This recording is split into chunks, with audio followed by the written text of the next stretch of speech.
Welcome to Rise Above Performance Training's 15 Minutes of Strength, the show where we explore and discuss the vast landscape of strength to help you live your best and strongest lives. I'm your host, Doug Fiorinelli, and this is Episode 7, A Better Way to Do Resolutions. So the new year is here, if you're listening to this as we put it out, and comes with it, resolutions and promises to get better and to, elevate ourselves in the new year. We all do this. I've done this myself, and I still continue to do it in some capacity, and that's what we want to talk about today. However, the traditional forms of resolutions might not be the best way to go about it.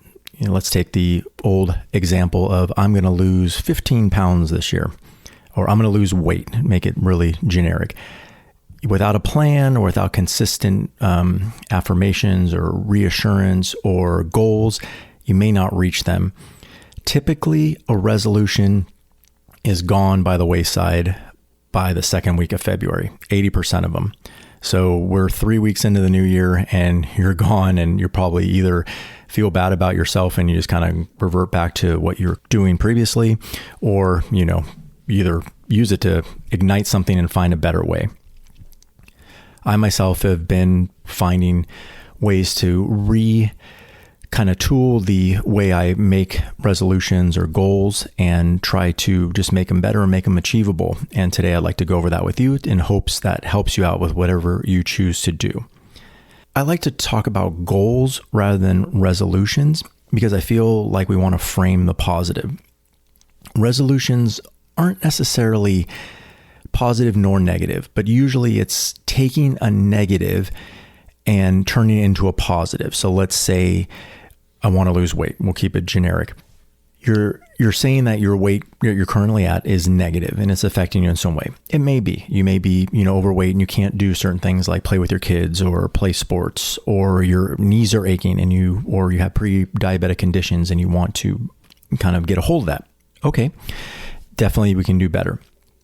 However, going from negative to positive is a tough road because the negative is kind of constantly looming in the back of your mind.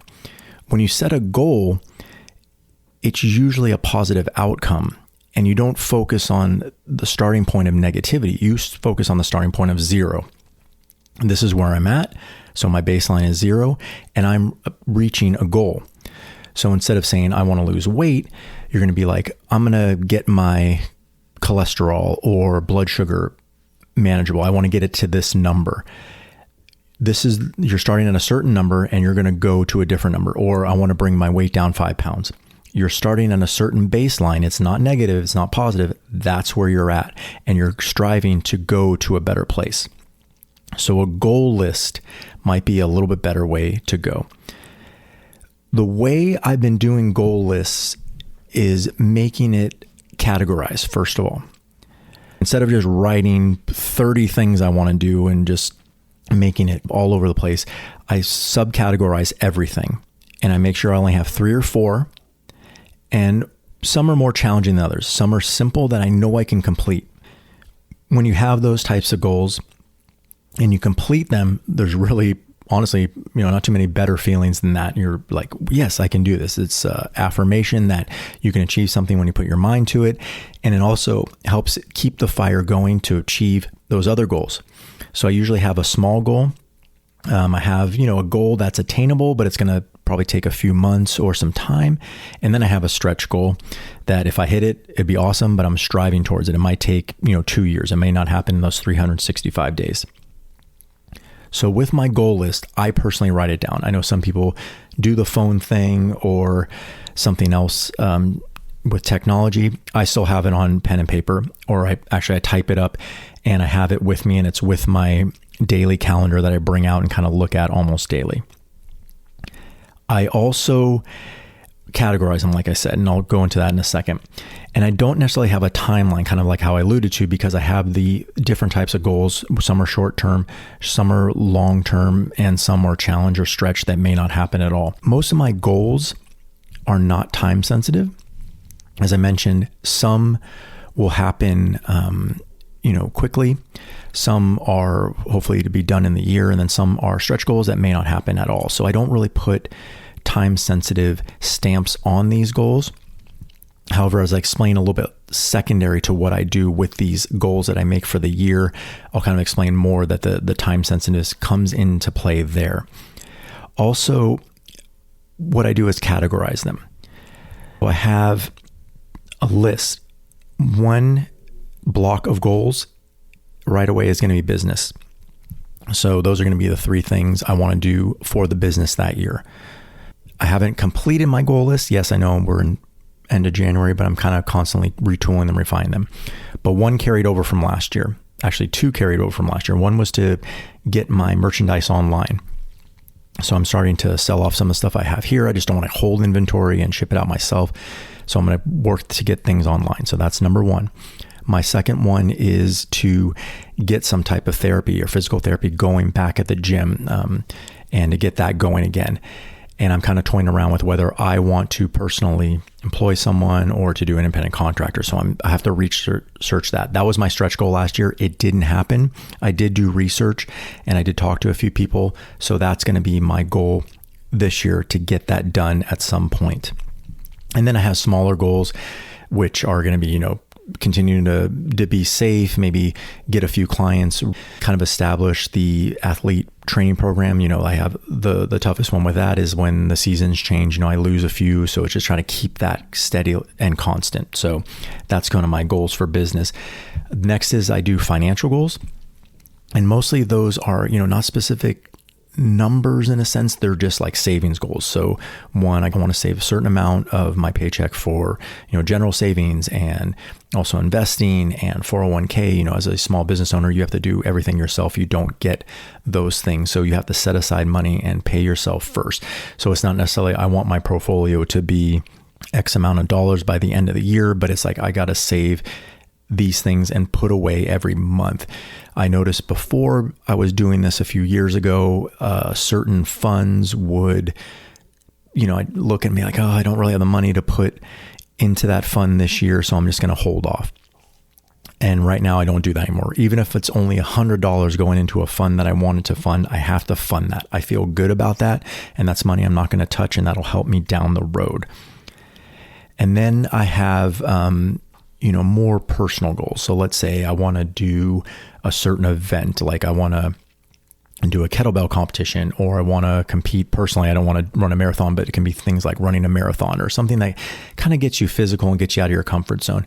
It's easy to train, and I do enjoy training, so I have no problem training daily, but training for something always helps. So whether it's, like I said, to run a marathon or to hike in Yosemite, or, to do Half Dome, something like that. Have a goal where the training that you're doing, going to the gym, running, doing your hikes, doing your walks, and doing that daily to keep you healthy is going to lead to a bigger thing, and that'll help out, a vacation, something like that. So that's personal goals are another one.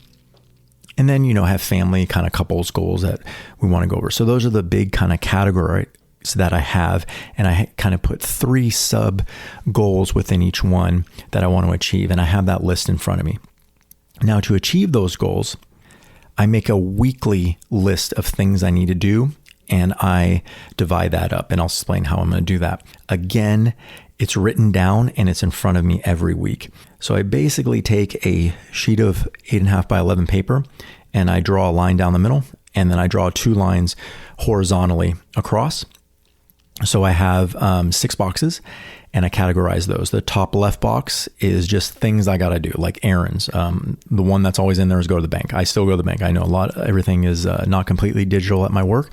I actually do enjoy going to the bank. I like the people there, and it's kind of fun depositing money every week or so and feel like, okay, yeah, I'm doing good. And other things like, do I have to go to the dentist? Do I have to I don't know, pay these bills? That'll be all in there, kind of a personal thing. The box next to it at the top is contact. So people I need to contact, whether they're parents I need to contact back for training, or I got to reach out to this person and ask them a question about moving my business forward of what I want to do. So those are kind of contact things I need to do, and I have that right in front of me.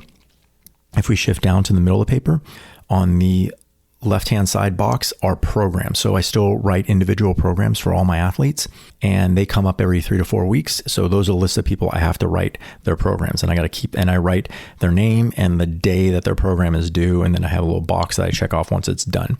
So that keeps me straight in terms of making sure everyone has a fresh program when they need it.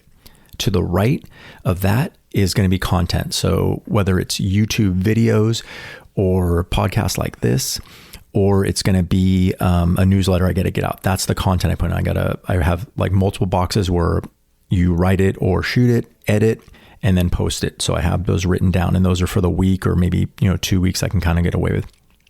The bottom 2 boxes are the ones for, I have housework. So it could be things I need to do at home. Like, I can't do business all the time and neglect the home things I need to. Like, do I need to fix something in the garage, or do I need to put this up or go to Home Depot, or do I need to take care of some family things? Like, I write that in the box and make sure I take care of the family stuff.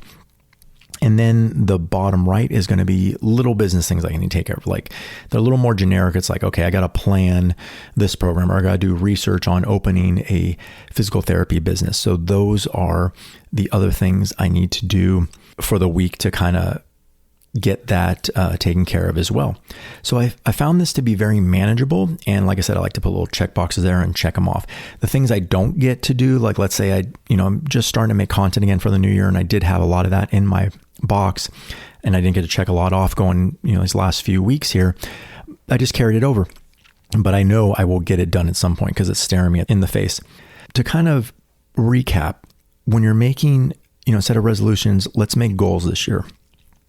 Write your goals down. You can do it on your phone. I'm not knocking the phone, but also you need a plan of execution. So having those goals is good.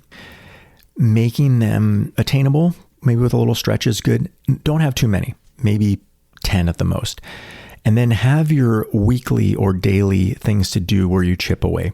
So the small movements that get you closer to those goals are going to be the ones that get you there.